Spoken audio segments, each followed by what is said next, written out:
हसणं होईल सोपं, जीवन होईल खास. पलूस आणि परिसरातील नागरिकांच्या आता दाताच्या उपचारासाठी सांगली, कोल्हापूर, पुणे, मुंबईची धावपळ थांबणार. पलूस शहरातील एकमेव अत्याधुनिक दातांचा दवाखाना, जिथे single visit root canal treatment सह दातांच्या सर्व समस्यावर खात्रीशीर उपचार. डॉक्टर प्रणव सचिन सुतार यांचे smile studio multi speciality dental clinic, Bhosale plaza, new ST stand समोर, पलूस. अपॉइंटमेंटसाठी संपर्क 72 82 82 72 27 आणि 87 93 75 16 25.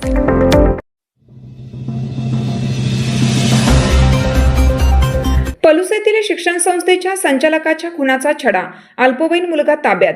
पलूस येथील एका नामांकित शिक्षण संस्थेचे संचालक संजय प्रभाकर परांजपे यांच्या हत्येचा रहस्यमय गुन्हा उघडकीस आणण्यात सांगली स्थानिक गुन्हे अन्वेषण शाखा आणि पलूस पोलिसांना यश आलं आहे.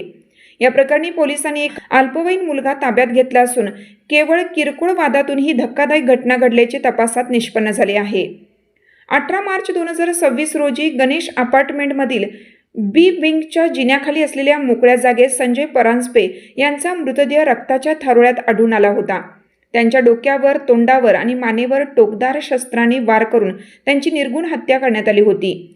या घटनेमुळे संपूर्ण पलूस परिसरात मोठी खळबळ माजली होती. घटनेचे गांभीर्य ओळखून सांगलीचे पोलीस अधीक्षक संदीप गुगे, अप्पर पोलीस अधीक्षक कल्पना बारवकर आणि उपविभागीय पोलीस अधिकारी सचिन थोरबोले यांनी तातडीने घटनास्थळी भेट देऊन तपासाच्या सूचना दिल्या होत्या. सुरुवातीला या गुन्ह्यात कोणताही ठोस भौतिक किंवा तांत्रिक पुरावा उपलब्ध नव्हता. पोलिसांनी मृताचे व्यावसायिक संबंध, शैक्षणिक संस्था आणि इतर वैयक्तिक वादांच्या अंगाने कसून चौकशी केली, मात्र त्यातून काहीही निष्पन्न होत नव्हतं. दरम्यान स्थानिक गुन्हे अन्वेषण शाखेचे पोलीस निरीक्षक संजीव झाडे आणि त्यांच्या पथकाला गोपनीय बातमीदाराकडून माहिती मिळाली की हा गुन्हा एका अल्पवयीन मुलाने केला असण्याची शक्यता आहे. त्या अनुषंगाने पोलिसांनी संशयित मुलाला ताब्यात घेऊन त्याच्या पालकांसमक्ष विचारपूस केली असता त्यांनी गुन्ह्याची कबुली दिली. घटनेच्या दिवशी संबंधित मुलगा अपार्टमेंटच्या पार्किंगमध्ये फिरत असताना संजय परांजपे यांच्यासोबत त्याचा किरकोळ कारणावरून वाद झाला होता. या वादातून त्यांनी परांजपे यांना जोरात धक्का दिला, ज्यामुळे ते खाली पडले आणि त्यांच्या डोक्याला गंभीर दुखापत झाली. ही बाब कोणाला सांगतील या भीतीने त्या मुलाने एका टोकदार हत्याराने परांजपे यांच्यावर गंभीर वार करून त्यांची हत्या केली आणि त्यांचा मोबाईल घेऊन पळ काढला.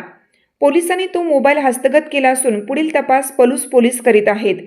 अवघ्या 48 तासात या क्लिष्ट गुन्ह्याचा छडा लावल्याबद्दल पोलीस पथकाचे सर्वत्र कौतुक होत आहे. 18 मार्च 2026 रोजी 18 वाजता ते 20-30 वाजताच्या दरम्यान यातील मयतनामे संजय प्रभाकर परांजपे वय 61 वर्ष, राहणार सदर अपार्टमेंट, परांजपेवाडा, पलूस यांना कोणीतरी अज्ञात इसमाने कोणत्या तरी अज्ञात कारणावरून टोकदार व कठीण हत्याराने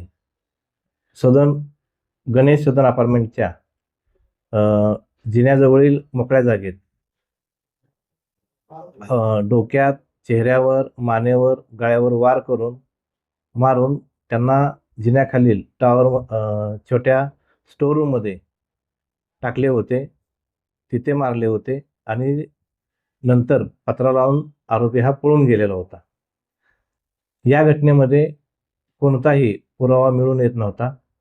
सदर घटना ही गंभीर असल्याकारणाने तातडीने आमचे माननीय पोलीस अधीक्षक श्री संदीप घुगे सर, माननीय अप्पर पोलीस अधीक्षक श्रीमती कल्पना बारवकर मॅडम, तसेच आमचे तासगाव उपविभागाचे माननीय श्री सचिन थोरबोले सर यांनी ताबडतोब घटनास्थळी भेट दिली, आम्हाला तपासाबाबत मार्गदर्शन केले, सूचना दिल्या आणि तपासाची पथके तयार केली.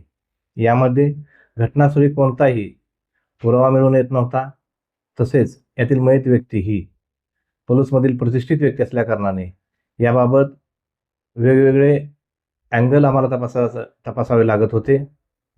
या तपासाच्या दरम्यान आमचे स्थानिक गुन्हे अन्वेषण शाखेचे पोलीस निरीक्षक संजीव झाडे, तसेच त्यांचे पथक आणि पलूस पोलीस स्टेशनचे आमचे पथक असे तपास करत असताना शास्त्रीय तपासाच्या आधारे, तांत्रिक तपासाच्या आधारे तसेच गोपनीय बातमीदारामार्फत माहिती मिळाली की यातील खून हा विधी संघर्षग्रस्त बालक याने केलेला आहे. त्यास ताब्यात घेऊन विचारपूस केली असता त्याने सांगितले की तिथे घटनेच्या वेळी किरकोळ कारणावरून यातील मयत संजय प्रभाकर परांजपे याच्यात व त्याच्यामध्ये वाद झाला. यावरून त्यांना ढकलले, ते भिंतीवर पडले. भिंतीवर पडल्यानंतर त्यांचा रक्तस्राव सुरू झाला.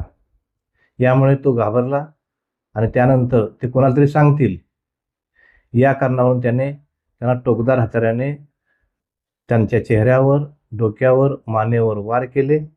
नंतर त्यांना मारून त्या जिन्याखालील स्टोअर रूममध्ये टाकले आणि तो पळून गेला. अशा प्रकारे त्याने हकीकत सांगितल्याने सदर विधी संघर्षग्रस्त बालकास ताब्यात घेऊन त्याला बाल न्याय मंडळापुढे हजर केलेले आहे. यातील विधी संघर्षग्रस्त बालक गुन्हा करून जाताना त्याने मयत वापरत असलेला मोबाईल घेऊन गेलेला होता. तो मोबाईल तसेच गुन्ह्याच्या वेळी त्याच्या अंगावरील कपडे हे आम्ही जप्त केलेले आहेत आणि सदर गुन्ह्याचा तपास पुढे चालू आहे. याबाबत कोणीही अफवावरती विश्वास ठेवू नये. विधी संघर्षग्रस्त बालकाव्यतिरिक्त आम्ही कोणालाही ताब्यात घेतलेले नाही.